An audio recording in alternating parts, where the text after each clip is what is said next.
नमस्कार प्रणाम। मैं आपका अपना विशु राय हाजिर हूँ एक और नई कहानी के साथ। साथियों, एक महिला रोड पर धरने पर बैठ जाती है। अब इधर आसपास के लोगों को आने जाने में समस्या होने लगती है। तभी एक व्यक्ति पुलिस को फोन करता है। अब मौका वारदात पर जब पुलिस पहुंचती है और उस महिला से बातचीत करती है तो महिला जोर जोर से रोने लगती है और कहती है कि उसने मुझे धोखा दिया है, मेरे साथ सही काम नहीं किया है, उसे बुलाओ वरना मैं आत्महत्या कर लूंगी। अब पुलिस जब उसकी कहानी पूछती है तो लड़की एक ऐसी कहानी बताती है जिसको सुनकर कुछ लोग हंसने लगते हैं और कुछ लोग कहते हैं कि बहुत गलत हुआ।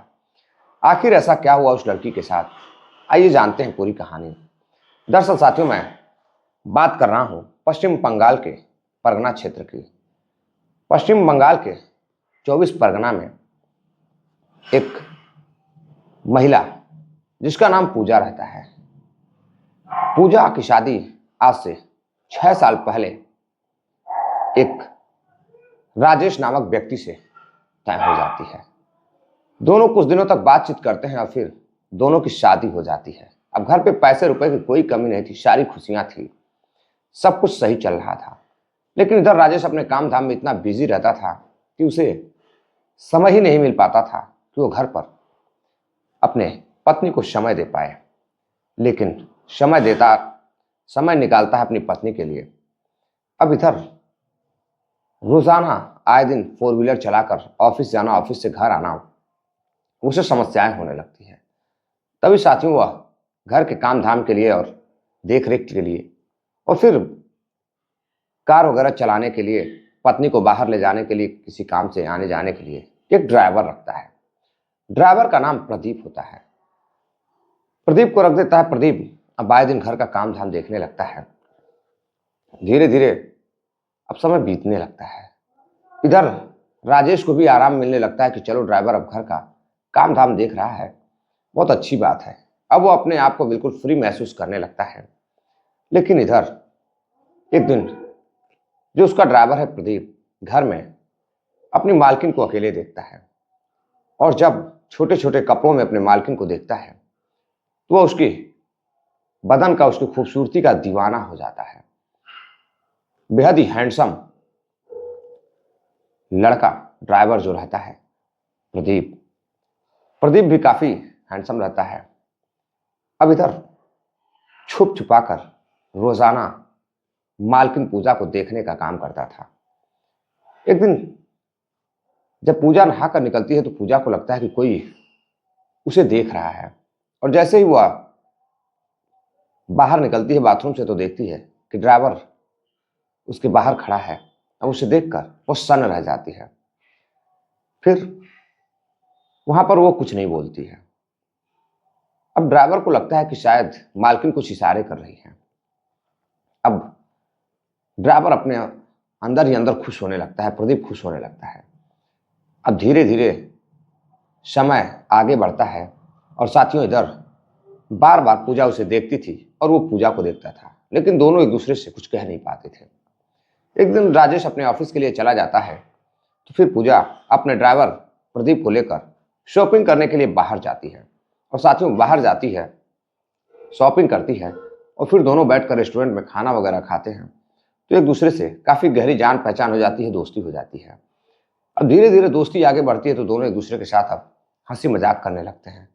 पहले तो वह मालकिन को भाभी कह के बुलाता था और प्यार से बातचीत करता था। अब इधर धीरे धीरे फिर समय आगे बढ़ता है और प्रदीप की मालकिन पूजा एक दिन जब राजेश काम पर जाता है तो इधर साथियों पूजा कमरे में अकेली रहती है और जैसे ही वह बाथरूम से बाहर निकलती है तो देखती है कि फिर उसका ड्राइवर उसे देख रहा है। अब वह कमरे में जाती है और कमरे में अपने ड्राइवर को बुलाती है। ड्राइवर कमरे में जाता है और जाने के बाद वह ड्राइवर को कमरे में खींचकर दरवाजा बंद करती है और फिर उसके साथ अश्लील हरकतें करने लगती है। अब मौके का फायदा ड्राइवर प्रदीप उठाता है और फिर मालकिन के साथ ही संबंध स्थापित करने लगता है, अतरंग खेल खेलने लगता है। इधर अब मालकिन और प्रदीप दोनों एक दूसरे के हो चुके थे। अब दोनों एक दूसरे को बेहद चाहने लगे थे। धीरे धीरे समय बीतता है। राजेश को कुछ पता ही नहीं था। राजेश को पूरा यकीन था, अपने ड्राइवर प्रदीप पर काफी विश्वास था। घरेलू माहौल बनाकर प्रदीप रहता था, अपने मालिक का विश्वास भी जीत चुका था। और इधर उसकी पत्नी को कोई फर्क नहीं पड़ता था कि राजेश घर आए या ना आए, यानी कि पति घर पर हो या बाहर हो, उसे कोई मतलब नहीं था, क्योंकि अब उसने अपने ड्राइवर प्रदीप को ही अपना पति बना लिया था। पति पत्नी की तरह दोनों रहते थे और ड्राइवर को भी सैलरी से कोई मतलब नहीं था। कब मिलेगी, कैसे मिलेगी, कोई फर्क नहीं पड़ता था। हालांकि उसकी सैलरी समय से राजेश दे देता था। अब एक दिन दोनों करीब 2 साल बीत जाते हैं। साल 2025 आ जाता है। साथियों, साल 2025 आ जाता है।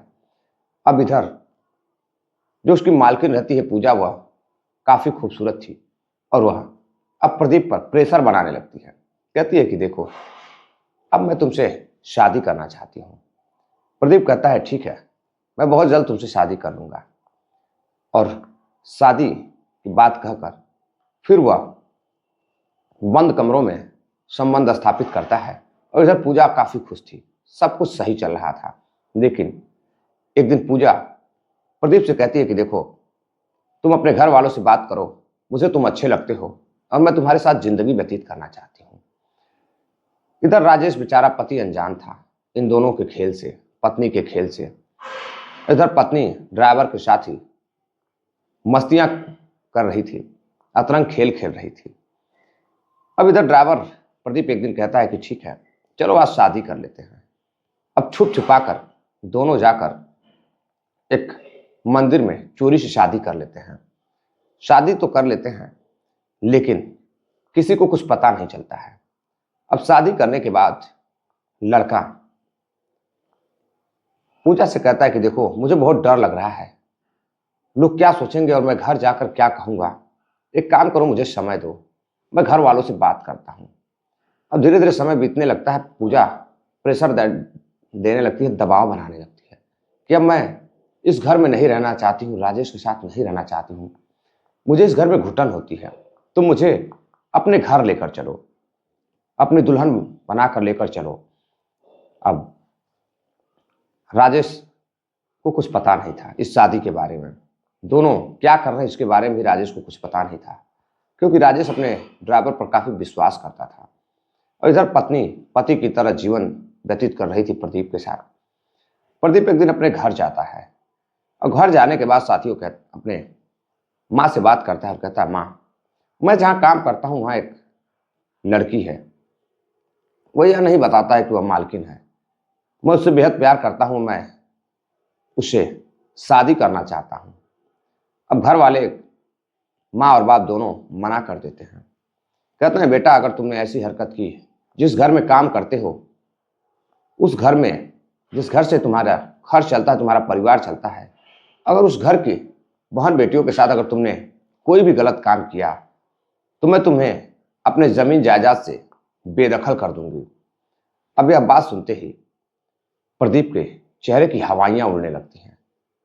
प्रदीप पहुंचता है फिर अपने मालकिन पूजा के पास और जाकर कहता है कि देखो, मेरे घर वाले तुम मना कर रहे हैं, मैं तुम्हें अपने घर नहीं रह सकता हूं, और शादी की बात तो बिल्कुल वो लोग बर्दाश्त ही नहीं कर पा रहे हैं। अब इधर पूजा फिर से गुस्सा होती है, उसे कमरे में लेके जाती है, उसके साथ फिर से संबंध स्थापित करती है, कहती है कि तुम्हें मुझे घर लेकर चलना ही होगा, वरना जो तुमने मेरे साथ किया है मैं तुम्हारे मालिक को बता दूंगी, तो फिर सोचो तुम्हारी क्या हसरत होगी। अब इधर साथियों प्रदीप डरने लगता है, उसे कुछ समझ में नहीं आता है।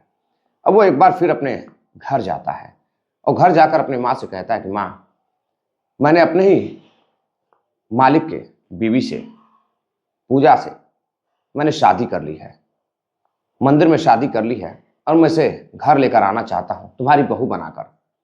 अब इधर माँ कहती है कि अगर तुम्हारी बीवी घर आ गई, यानी कि तुम्हारी मालकिन तुम्हारी बीवी के रूप में घर आ गई, तो मैं आज के ही आज घर से बेदखल कर दूंगी। लड़का मानने को तैयार नहीं होता है। लड़के को लगता है कि घर वाले मजाक कर रहे हो तो मान ही जाएंगे। जैसे अमूमन केस में लोग प्यार करते हैं और फिर घर से भागकर शादी भी कर लेते हैं, और बाद में कुछ घर वाले मान भी जाते हैं और कुछ नहीं भी मानते हैं। प्रदीप को भी ऐसा लगता है प्रदीप घर वालों को बताता है कि उसने शादी कर ली है और वो कल अपनी बीवी को लेकर आएगा और जो कुछ होगा घर वालों को झेलना होगा। तभी माँ एक वकील से मिलती है और वकील के माध्यम से अपनी जितनी भी जमीन रहती है उससे बेटे को बेदखल कर देती है। अब यह जैसे ही प्रदीप को पता चलता है, प्रदीप बिल्कुल आग बबूला हो जाता है, उसे कुछ समझ में नहीं आता है। अब उसे लगता है कि अगर उसने पूजा की बात नहीं मानी तो फिर वो जेल जाएगा और मालिक उसकी पिटाई करेगा, धुनाई भी करेगा। अब वो करे तो क्या करे।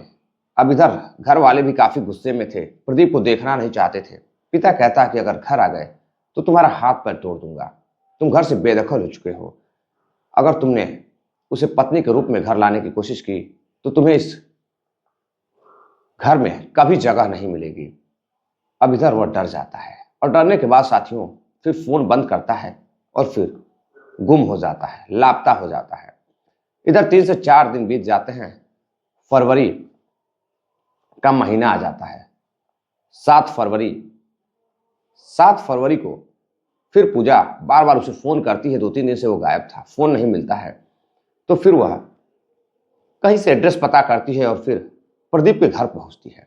साथियों प्रदीप के घर पहुंचती है और वहां जाकर बातचीत करती है। घर वाले अपनाने को तैयार नहीं थे, वो बाहर भेज देते हैं। तभी कहीं से यह जानकारी उसके पति राजेश को लग जाती है।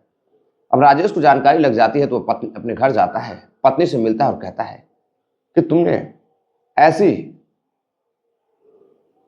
जरूरत करने की हिम्मत कैसे की, ऐसा काम तुमने कैसे किया, तुम्हें शर्म आनी चाहिए। तुम मेरी बीवी होते हुए तुमने ऐसा काम किया, लोग क्या सोचेंगे, समाज क्या कहेगा, इसकी तुमने बिल्कुल परवाह भी नहीं की। मैं तुम्हें पैसे भी देता हूं, तुम्हारी इज्जत भी करता हूं, जो तुम कहती हो मैं करता हूं। शादी के साथ 6-7 साल हो गए और उसके बाद तुमने ऐसा घटिया कदम उठाया है। एक काम करो, तुम घर से निकल जाओ। अब पति उसे धक्का मारकर उसे तलाक दे देता है और घर से बाहर निकाल देता है। अब इधर पूजा को समझ में नहीं आ रहा था कि वो करे तो करे क्या करे। पति ने धक्का मारकर घर से बाहर निकाल दिया कि जो तुम्हें करना है करो, तुम जाओ अपने ड्राइवर नए पति नए प्रेमी के साथ रहो। और उधर प्रदीप फरार हो जाता है। अब वह उसका रो रो कर बुरा हाल हो जाता है, कोई सुनने वाला नहीं था। रोड पर बैठकर धरने देने लगती है। धरने देती है तो लोग जब उसकी बात सुनते हैं तो रो रो कर वह बस एक ही बात कह रही थी, उसने मुझे धोखा दिया है, पति ने घर से भी निकाल दिया है और प्रदीप ने मुझसे शादी भी की है घर ले जाने की बात कहकर, और वह मुझे छोड़कर भाग चुका है। तभी कुछ लोग पुलिस को फोन करते हैं। मौका वारदात पर पुलिस भी पहुंचती है। लड़की की जब कहानी सुनती है पूजा की, तो कहानी सुनकर साथियों पुलिस भी हैरान रह जाती है कि कैसे कैसे लोग हमारे समाज में हैं। पति को छोड़कर एक ड्राइवर से प्यार करती है और उससे शादी भी कर ली पति के रहते हुए, और फिर ड्राइवर के घर वाले यानी कि प्रदीप के घर वालों ने प्रदीप को भी जमीन जायदाद से माँ बाप ने बेदखल कर दिया और इधर पति ने अपनी पत्नी को भी बेदखल कर दिया, घर से बाहर भगा दिया। आखिर अब पूजा का क्या होगा? उधर प्रदीप का अभी तक कुछ पता नहीं है। पुलिस उसे तलाशने की कोशिश कर रही है लेकिन प्रदीप फरार चल रहा है और इधर पूजा का रो रो कर बुरा हाल है। उसे पूछने वाला कोई नहीं है। साथियों पूजा न घर की होती है न घाट की होती है। उधर प्रेमी भी उसे छोड़कर फरार हो गया, इधर पति ने भी तलाक देकर घर से बाहर भेज दिया है। तो साथियों फिलहाल पुलिस पूजा के नए पति, उसके पति के ड्राइवर प्रदीप को खोजने की पूरी कोशिश कर रही है लेकिन प्रदीप का कुछ पता नहीं है। वो बुरी तरह से घर वालों से डरा हुआ है, अपने मालिक से डरा हुआ है। तो साथियों ये थी पूरी कहानी। कहते हैं बुरे काम का बुरा नतीजा होता है। अगर आप पर कोई विश्वास करता है, आपका पति हो या पत्नी हो, तो फिर आप भी उसके साथ पूरी तरह से विश्वास बना कर रहिए, वरना यही हाल लगभग लोगों का देखने को मिलता है। यही लगभग लोगों के साथ घटनाएं होती हैं। लोग मौके का फायदा उठाते हैं और उठाने के बाद फिर भूल जाते हैं और फिर जैसा पूजा के साथ हुआ वैसा ही लोगों के साथ भी होता है। तो साथियों इस घटना पर आप कमेंट कर अपनी राय जरूर दीजिएगा। मिलते हैं एक और नई कहानी के साथ, तब तक के लिए नमस्कार, जय हिंद।